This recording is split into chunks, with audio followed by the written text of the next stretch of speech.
નમસ્કાર દોસ્તો, મારું નામ અનિતા છે। મારા લગ્નને 7 વર્ષ થઈ ગયા છે અને મારે 2 બાળકો પણ છે। બાળકના જન્મ પછી મારું જીવન એકદમ સૂકું થઈ ગયું હતું અને આનું કારણ મારા જેઠ હતા। મારા પતિના મોટા ભાઈ અને ભાભી બંને આરામથી અલગ રહેતા હતા। મારા જેઠની ખાસિયત એ હતી કે તે કોઈ પણ પોતાની વાતમાં ફસાવી લે, જેથી તેઓ હંમેશા બહાર અન્ય સ્ત્રીઓ સાથે લફડા કરતા હતા અને આ વાત મારા જેઠાણીને ખબર પડી ગઈ હતી, જેથી હવે બંને જુદા થઈ ગયા હતા। ત્યારે પછી મારા જેઠ એકલા રહેવા લાગ્યા હતા। એક રાતે મારા પતિને ફોન આવ્યો કે ભાઈનો અકસ્માત થયો છે। હું ને મારા પતિ ખૂબ જ ડરી ગયા હતા। જ્યારે મારા પતિ તાત્કાલિક હોસ્પિટલમાં ગયા ત્યારે તેમણે જોયું કે ભાઈના હાથ પગ પ્લાસ્ટરમાં હતા અને તેમના માથા પર પટ્ટી બાંધેલી હતી। 2 દિવસ પછી મારા જેઠને ફરીથી ભાન આવ્યું અને પછી ખબર પડી કે તેની આંખોની ગુમાવી દીધી હતી। હવે ક્યારે તેની આંખોની રોશની પાછી નહીં આવે। ત્યારબાદ હું અને મારા પતિ તેમને અમારા ઘરે લઈ આવ્યા।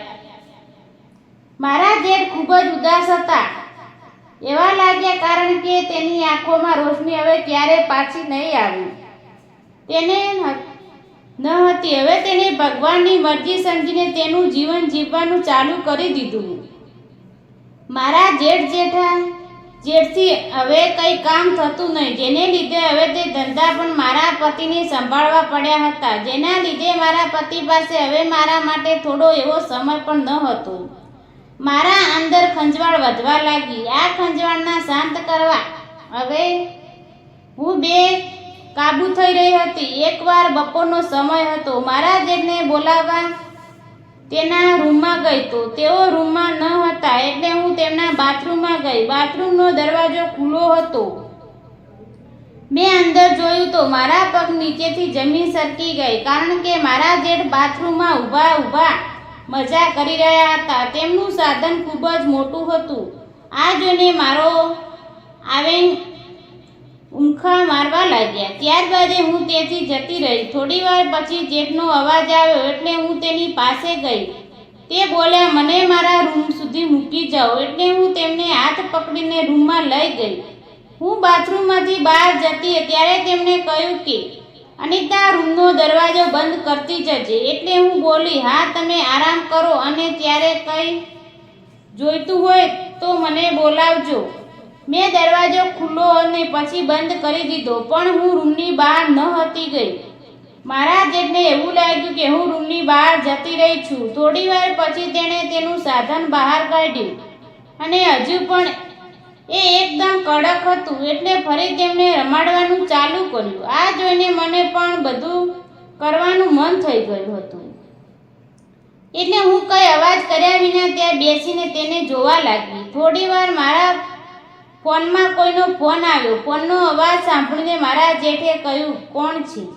રૂમમાં હું એકદમ ડરી ગઈ। તેઓ મારી નજીક આવ્યા અને મને કહ્યું, અનિતા, મને ખબર છે કે તું મારી રૂમમાં છે। હું આંધળો છું, બહેરો નથી। અનિતા, હું જોઈ શકતો નથી, એટલે મારે આ કરવું પડે છે। હું જાણું છું કે તમારી પણ કોઈ મજબૂરી છે, પણ આપણે બંને એકબીજાને સારી રીતે ખુશી આપી શકીએ છીએ। આ વાત આપણે બંને વચ્ચે જ રહેશે। હું આ વાત કોઈ પણ નહીં કહું। આ બધું સાંભળીને મારા અંદરની આગ ફરી વળી હતી। હું તેમને નજીક ગઈ અને કહ્યું, તમારે ભાઈ કામના લીધે મને સમય નથી આપી શકતા। જ્યારથી તમે બીમાર પડ્યા છો ત્યારથી તમારો ધંધો પણ તેને સંભાળવો પડે છે, જેના લીધે મારા અંદરની ખંજવાળ વધતી જાય છે। એટલે મારા જેઠ બોલ્યા, મારા ભાઈ મારું કરે છે તો હવેથી હું તેને કામ કરી દઈશ। આજથી હવે હું તારી ખંજવાળને શાંત કરી દઈશ।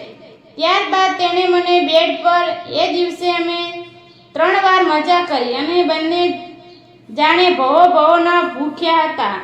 આખરે મારે જેઠ મારી ખંજવાળ મટાડી। હવે તો અમને જ્યારે મોકો મળે ત્યારે અમે મજા કરી લઈએ છીએ। મિત્રો, વિડીયો પસંદ આવ્યો હોય તો વિડીયોને લાઈક અને ચેનલને સબસ્ક્રાઈબ જરૂર કરજો। ધન્યવાદ।